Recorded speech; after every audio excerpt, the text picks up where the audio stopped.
Okay, so here we are. It's Dr. Fred, and it's another amazing episode of The Healthy Healer. And today we have exactly that. We have the epitome of a healthy healer, someone who's worked through a life that has really gotten her to be a healer at multiple dimensions and clearly healthy, as you're about to learn, in her attitude about life, how she cares for herself, and how she cares for others.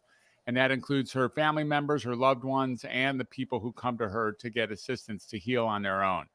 So it is with a significant degree of honor and privilege that I invite you to welcome our guest star today, Nicole Starbuck. Nicole, thank you so much for being here. Thank you so much for having me, Dr. Fred. And I just really appreciate that warm introduction. That was beautiful. Thank you. Well, I had the opportunity to go over the we'll call it a pitch that you send out for people to consider having you on their podcast, and I don't know how anyone could ever say no to you, given who you are. But this idea, you're just so fascinating. This idea of how you describe yourself as a psychic empath, a quantum energy healer, a spiritual mentor, and a life coach. It's very interesting, and on top of that, you're just this amazing mother and a wife, and you have that, of course, on the top of your list of your responsibilities. And you also have founded a bunch of really cool places. This Oracle Academy sounds beautiful. We'd like to learn a little bit more about that during this conversation. And you really have this notion that each and every person is available to be healed, it sounds like, and through their psychic capacities, through our psychic capacities, using multiple modalities to get here, including Akashic record readings, and then hypnosis and meditation, past life regressions, Reiki. There's just so many different ways that you have actually decided to become an expert in helping people find maybe their true North Star or their purpose in life. So, with all that said, I'm going to ask you a simple question that it on the heels of what I just said is, a little bit who you are. We'll address whatever of those areas come up during this conversation. I'm going to ask you what seems to be a complicated question, but it's only 9 letters long. The whole question is only 9 letters long. So it can't be that complicated ultimately. So here we go. The question, Nicole Starbuck, is who are you? Who am I? Man, you're giving me the question that I give my clients when we just had a group meditation and I asked, who are you? The first thing you said was, I'm a starseed.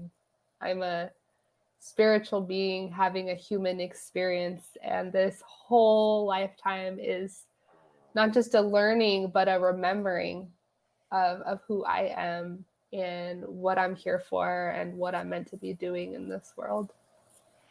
Mm-hmm. And what is that? What is it that you're meant to be here with? What is Yeah. it? What is it that you do, or who is it that you be that that supports this notion of a spiritual being having a human experience? Yeah. For me, my purpose has been to become the best version of myself, to inspire and encourage and empower others to become the best version of themselves. This was really the driving force for me. There was a very dark time in my life where I was questioning my sensitivities, questioning my empathic abilities, really wanting all the energies and the pain that I was feeling to stop.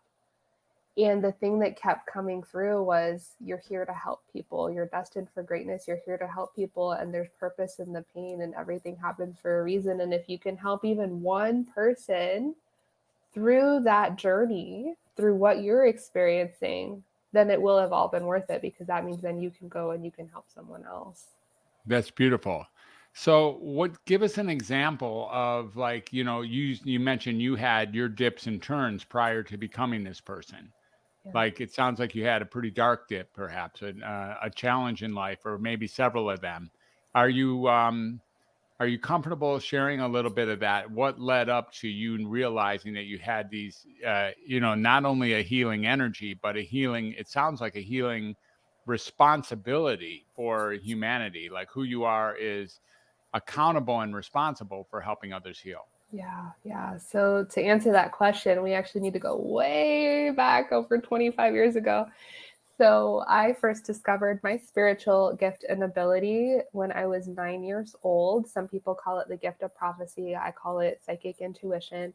And I discovered this when I was 9. I was coming out of school to get This is picked kind of up. a funny story, y'all. So you got to there's a little bit. She's got looks like she's serious, but we're about to get a little jolt of some humor. So come on, Nicole. Yeah, I was getting out of school. I didn't, and I channel my responses in the stories I share. So I didn't even know I had told you the story already. But I was coming out of school to get picked up, and out of nowhere, I just had this random thought that a bird was going to poop on me, and sure enough, it did right then and there.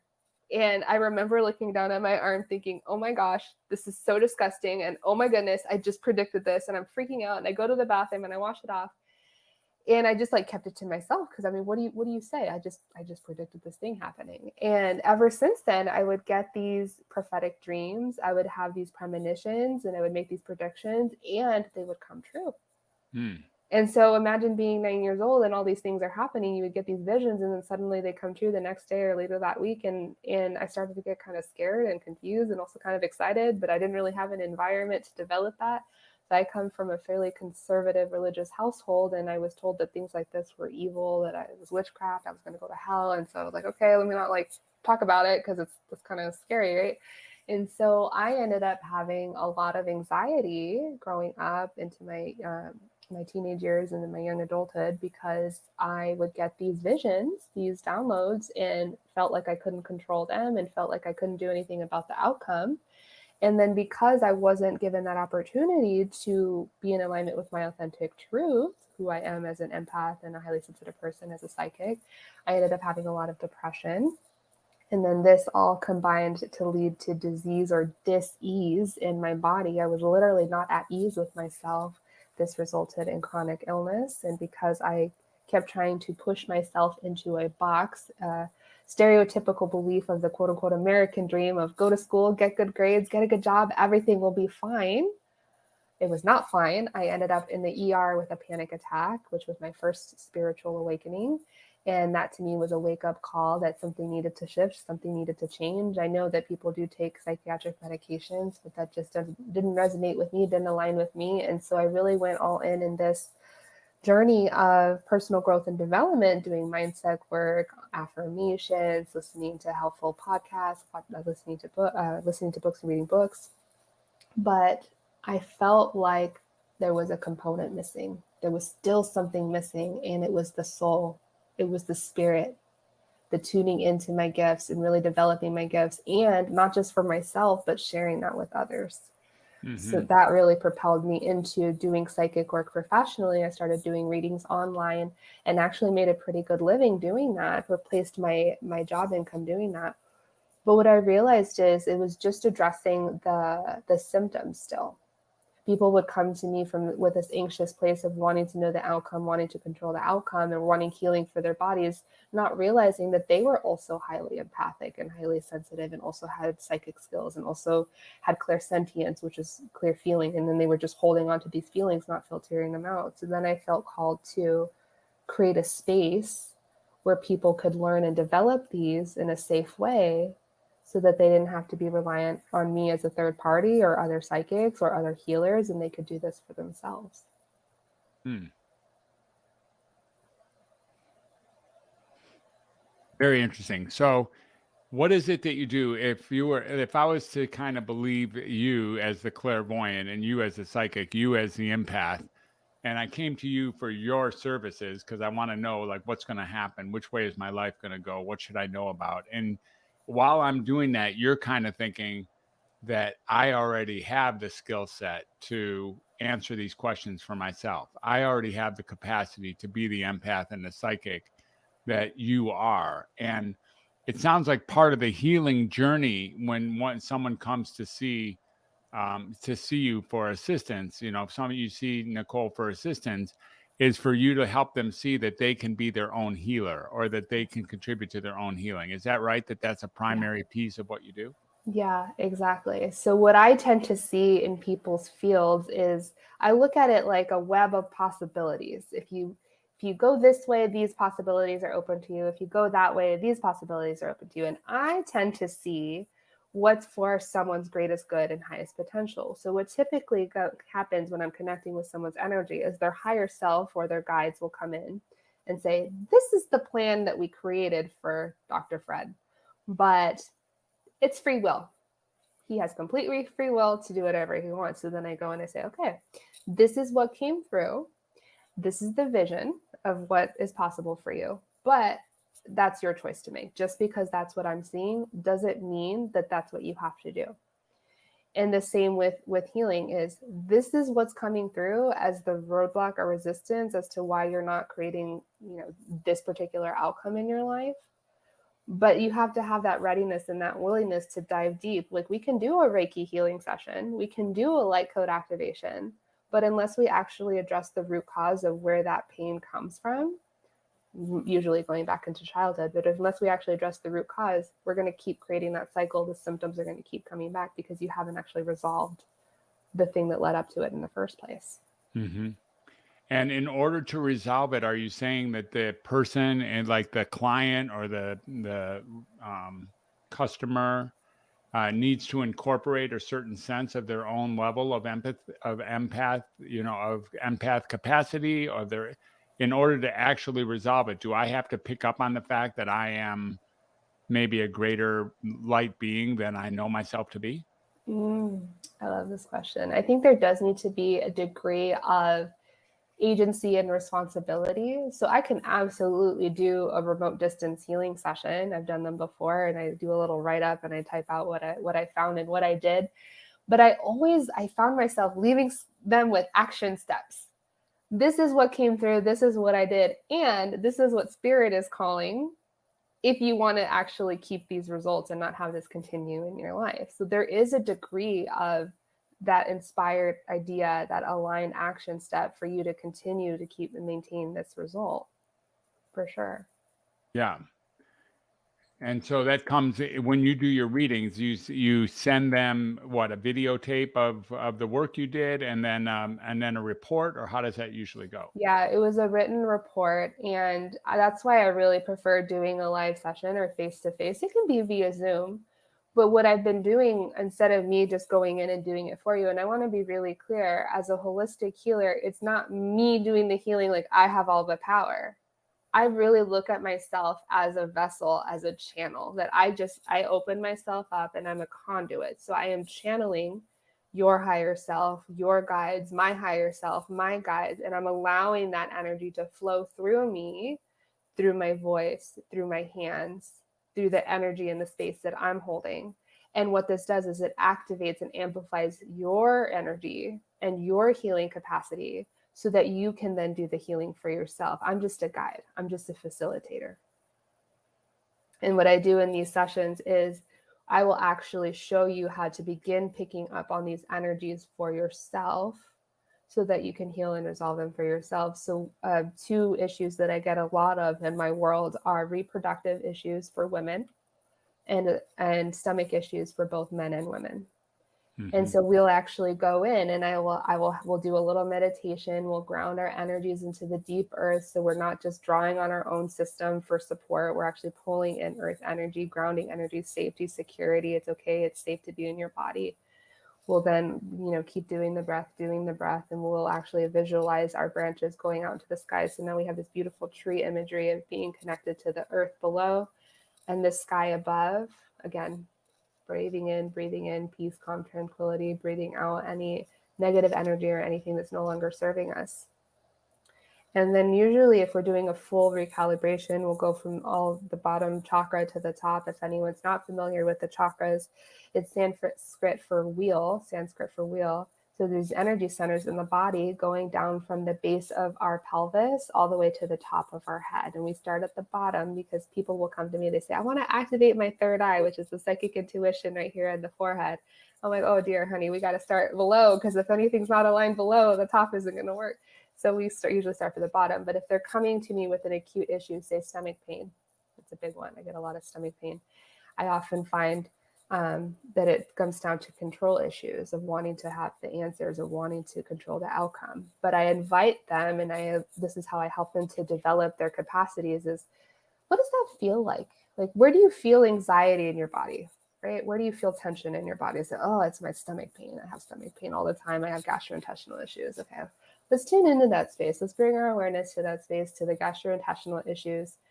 Like, yeah, every time like I have stress or like somebody asks me to do something, like all of a sudden my stomach hurts really bad and I have to like run to the bathroom. Okay, like just breathe into that space, breathe into that space. And can you give it like a color? Does it have a color? Does it have a texture? Does it have a feeling? They're like, yeah, it feels like black sludge, just like sticky in my stomach. Okay, so I'm getting them to visualize. So they're bringing a connection to their clairvoyance in with their body, which is the clairsentience. And now they're starting to develop that skill. And this can happen in just a single session. Like as I'm guiding us through this exercise, the listeners can guide themselves through this. And so we're like, okay, so now we have this black sludge energy going through our intestinal system. Can we actually pull that out? Like take your hands and pull that out of your body and start moving that through. And let's imagine we have some white light coming in through the top of our head and it's actually pouring through and it's actually flushing out your system and flushing that out and flushing that out. And you're pulling it out and you're flushing it out. And so now you have like in your hands all this gunk you just pulled out of your stomach. Yeah. Yeah, and we could sit here and talk about how that got there in the first place, but we're just going to clear the symptom first, right? So all this gunk, and then imagine that light washing it out, washing it out, washing it out. And so now you have these beautiful clean hands, beautiful clear system. Love it, beautiful. Why do you feel the need to control? Where do you think that come from in the first place? And then we go back to what's the earliest memory you have of thinking, I have to do everything myself. I have to take responsibility. I have to take an initiative. It's all on me. Everything falls on my shoulders. Where does that come from? And they say, oh man, when I was 7, my dad left and it was just me and my mom and I had to take responsibility for my younger brother and like everything and all this thing. I was like, okay, let's go back into there. And then we start doing some energetic healing about that story. So then that clears the story moving forward to now we no longer feel like we have to have control over everything. So not only did we address the symptom, which was I feel like aches and pains in my tummy, but now we've addressed the root cause, which is the root cause. Yeah. Yeah. Mm-hmm. Beautiful. That's amazing. I'm going to turn on the fan here. Okay. Thank you for letting me do that. Yeah. So, it's pretty outstanding work that you're doing. And the results are likely pretty magical or pretty remarkable. What are the customers, what can someone who comes to see you for whatever their issue is, whether it's stomach or fertility or reproductive issues or whatever, or anything, just wanting to do past life regressions or wanting to do Akashic records? I'd like to learn a little bit more about those two things, by the way, a little bit more about regression and Akashic records. I think those things are so fascinating. How do you incorporate that into your business, and what can someone expect when they come and see you? What is the process that they're signing up for or that they're exploring? Yeah, love that question. We will get into that for sure. Past life regression and Akashic records. Everyone loves those topics. I do too.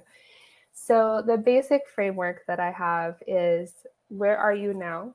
Where would you like to be? And what's the slow moving energy or resistance that you're not already there or don't already have that? I tend to stay away from the words like struggle, stuck, block, because I feel like that creates more tension and more resistance. We want to just, what's the slow moving energy here? And then what is the root cause of that? Why is it, where is that coming from? Say somebody wants to, this is a common one, right? The reproductive issues. I want to have a kid. Okay. What is some of the stuff that's happening? Not just practically, what are you doing in your day-to-day life that maybe you're not eating right or not exercising or you're not tracking your cycle or you're not having enough, intimacy to have the child.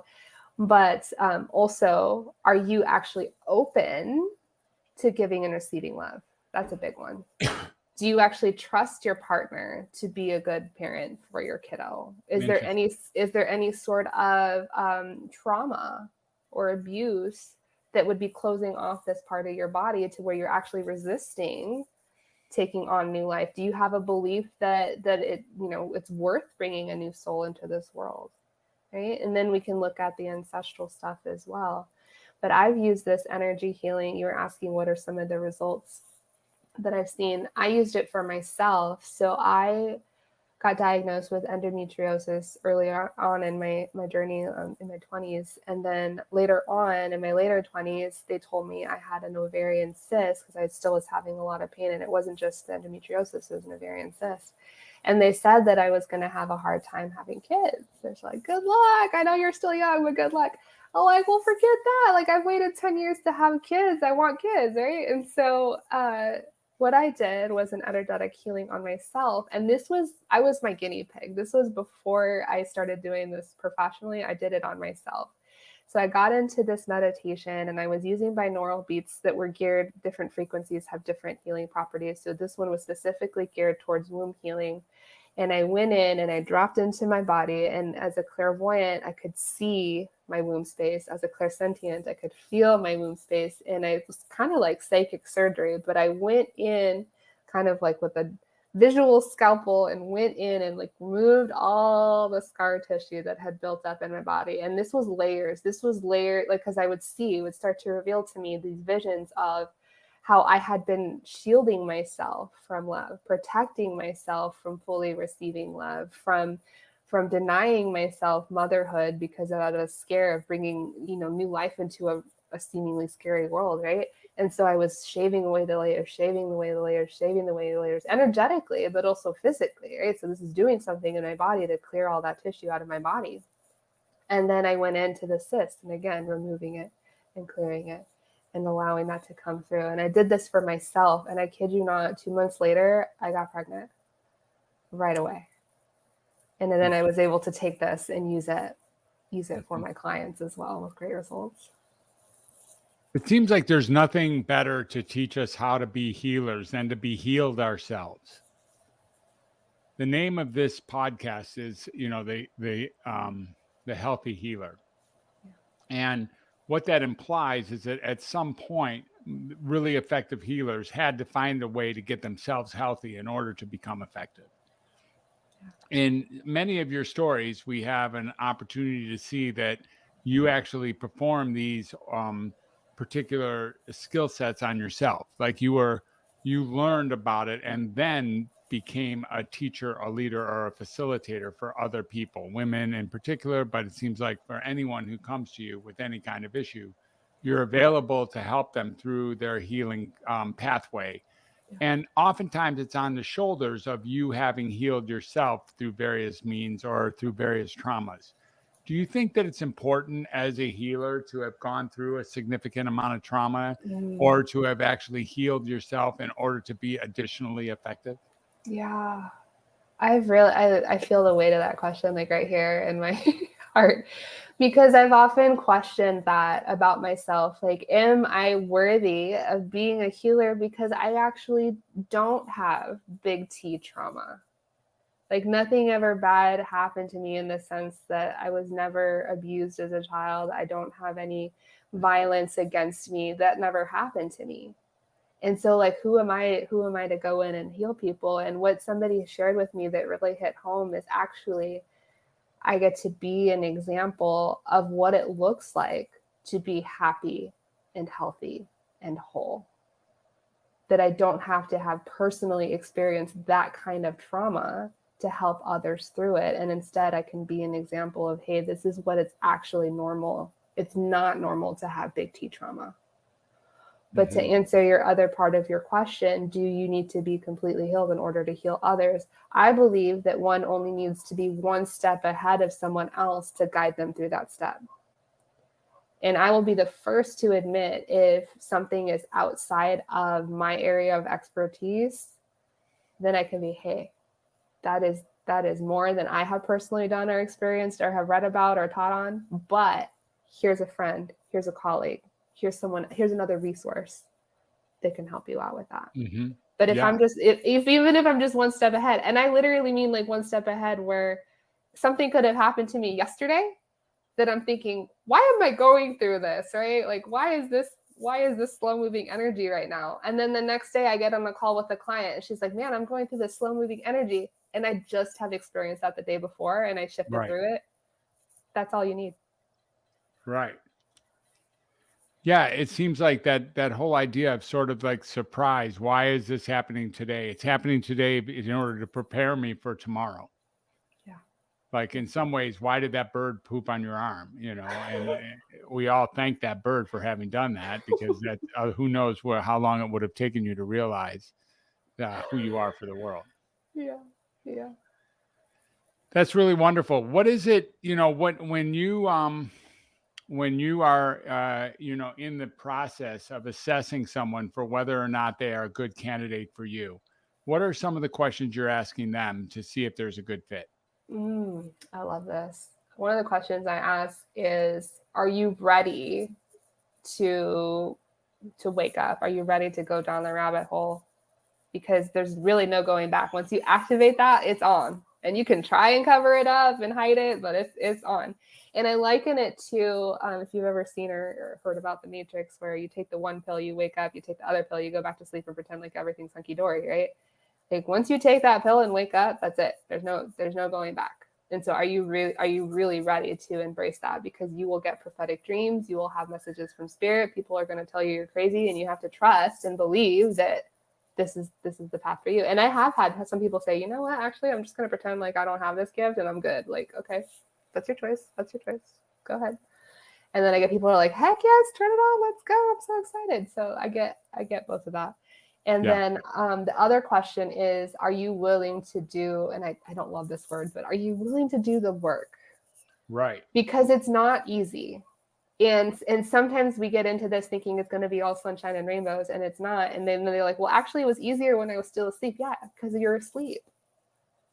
But once you wake up, then now you have this responsibility, or at least I felt the responsibility, like, oh man, I woke up. I need to go and like wake up other people too.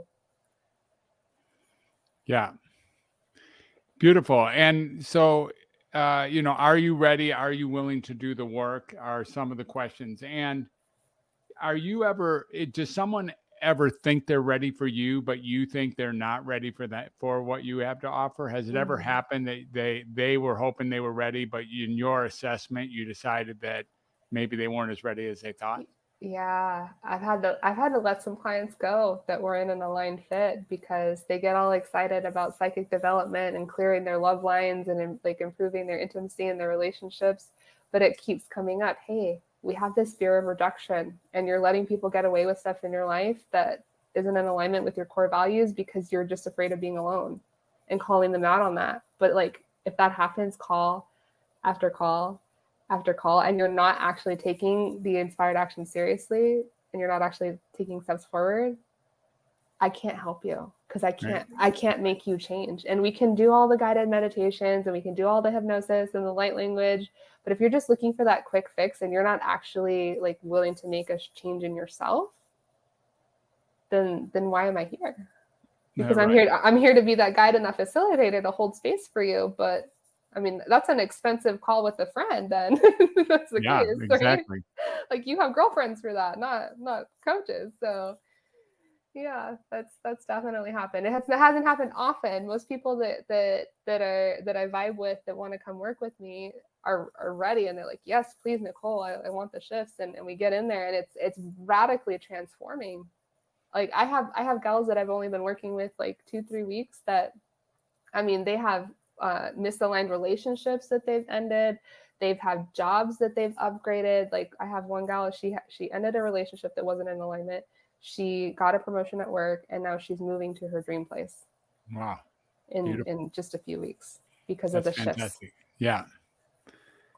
Now, Nicole, you have your own podcast. Tell us a little bit more about that. Some of us know about it, but tell us a little bit more about your podcast. What's the purpose of your podcast, and what's the name of your podcast, and who do you interview in your podcast? Yeah, so it's funny you say podcast. So the podcast I have is an older one that I am actually not active on, and it was just myself. So I really wanted to document my journey of shifting from anxious to aligned and bringing awareness to this idea of chronic illness is not just disease, but dis-ease. That as we get into alignment with our soul's mission and soul's calling, we actually like eliminate, reduce, and eradicate the symptoms that we're experiencing. And so that podcast was called Chronically Conscious. So It's a play on words with chronic illness and being conscious and awakened. So I take us through that journey of how I first discovered my spiritual gifts and how I became really anxious and how that led to depression and then chronic illness and then burnout and then the waking up. And I have not been active in that podcast for a couple of different reasons. One, I realized that I was really just focusing on the people that were anxious and depressed. And that was just calling in more people who were anxious and depressed, but not ready to make the shift. So now what I do is I call in and I attract people that maybe have some anxiety and some depression, but they are actively ready to shift. So I have coming into my field, there's another idea for another podcast coming through that I'm hoping to get up and running in the next few months.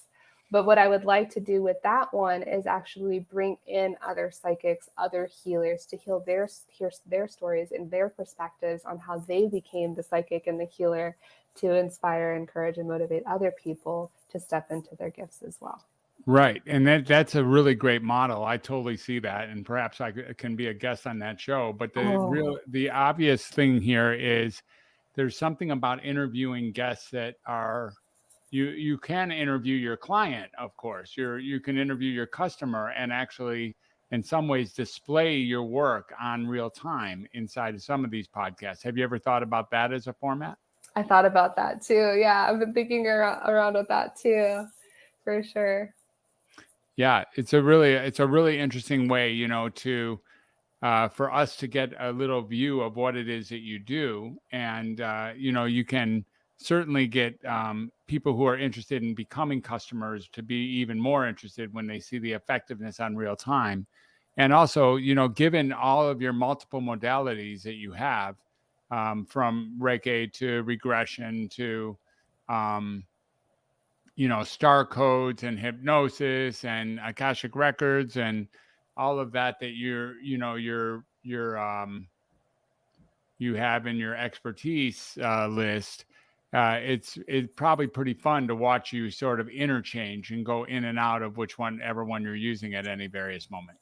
Yeah, that sounds like you're preaching to the choir, because I've already been playing around with this idea. So you are in fact psychic yourself, and I believe everyone is. It's just that through time and social conditioning, we lose sight of that. So thank you for that. I Yeah, appreciate that confirmation for sure.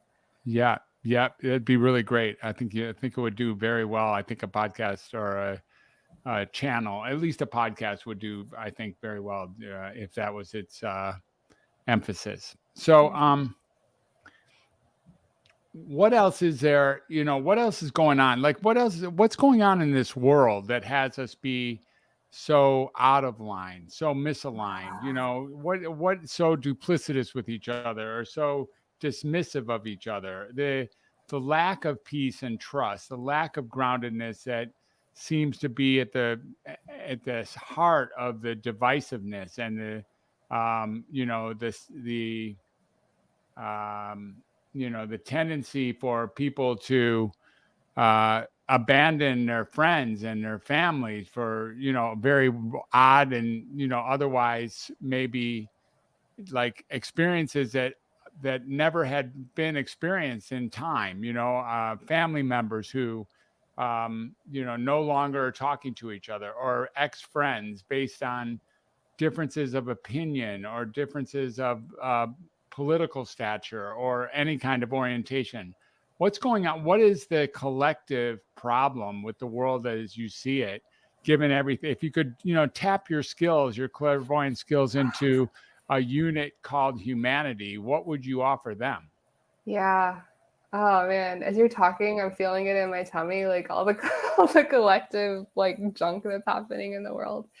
And so I'm just going to share what I see, and people can agree or disagree. And I'm not going to try and convince anyone of anything. But when I was growing up, I was told it was good and evil, right? The forces of good and the forces of evil. And now that I'm getting into this world, I see not necessarily good or evil, because that makes a judgment, but there is definitely sense of a force of light or a force of love, and a force of dark or a force of fear. So we are either acting in faith or we are acting in fear. And so much of what happens in today's world, right? Just think back at what's happening in the past 3 years, all the major events and all the apocalyptic type of vibes happening here, all the divisive situations happening, is very much fear based. And so the question comes into play is, why would there be so much emphasis on fear in the media? Why would there be so much divisive opinions in social media? Why is it this is all we can ever talk about or focus on is conflict? And what it really comes down to is power, money and power. Power is money, right?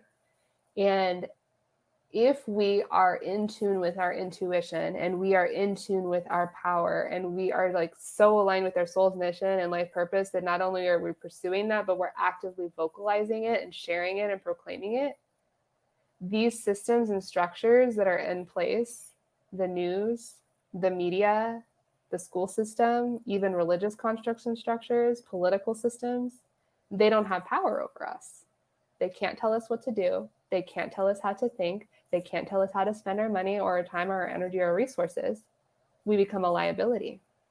And so much energy and so much attention is focused at keeping us small, keeping us scared, and keeping us stuck, because that is how these systems and power players have control. Interesting. So you believe that they're winning at some level. They're successfully have sort of their hooks in our mouth, and we're going down these pathways of giving them our most valuable commodity, our attention, and and our mindset at things. Like we're letting that be defined by external sources. Yeah. I mean, we could look at winning as a relative term. I would say 1 to 2% of the population is awakened that can have conversations like how you and I are having this conversation or listening to this conversation, but it's growing.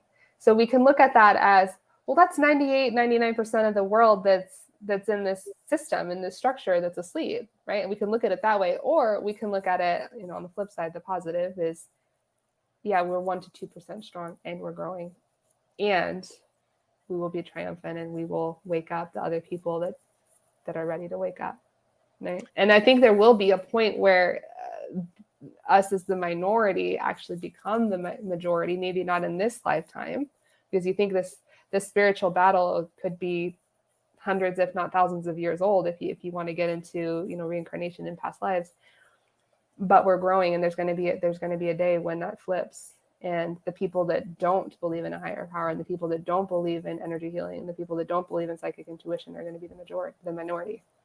Right, exactly. And I see that happening, and it's something to, even if it isn't going to happen, it's something to hang on to as it's sort of a purpose or a hope or a dream, or in fact a vision to like grow into, as if that is inevitable and that's where we're headed.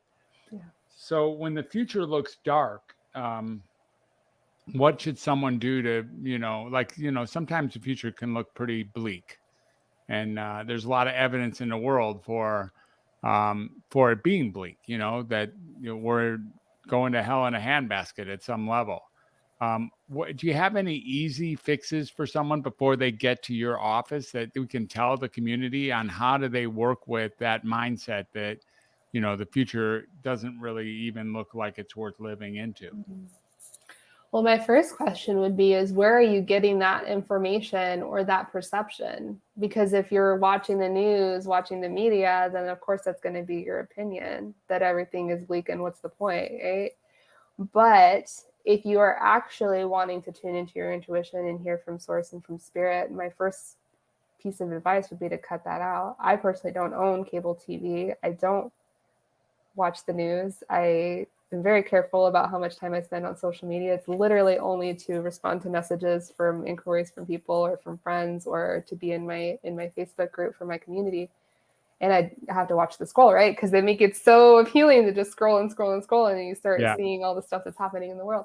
And so that would be my first piece of advice is you're going to become whatever you surround yourself with. So if you're surrounding yourself with negative news, if you're surrounding yourself with the social media, you're going to become that energy. This also accounts for the people close in your life. So a spouse or partner, if they're negative, children, if they're negative, parents, if they're negative, friends, if they're negative, coworkers, if they're negative. And so you can't always change or control other people. Like, I'm not telling you to up and quit your job if you have a negative coworker, but this brings you awareness too. You can be in the world, but not part of it.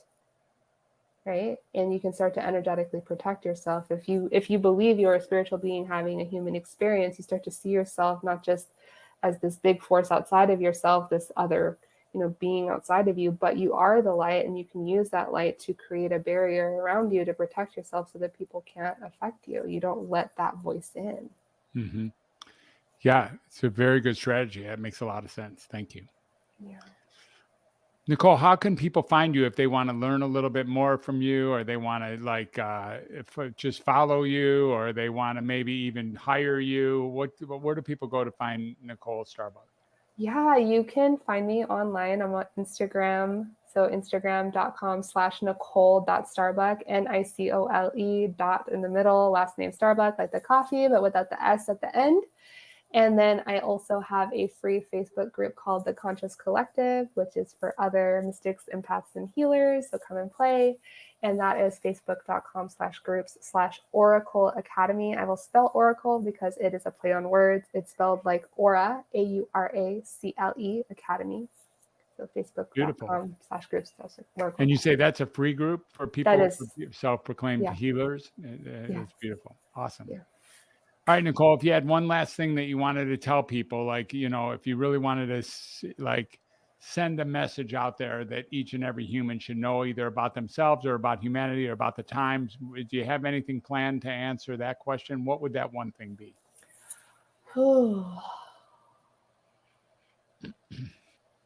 I would say that you already have the answers. The answers are inside of you, and it's just a matter of whether or not you're listening.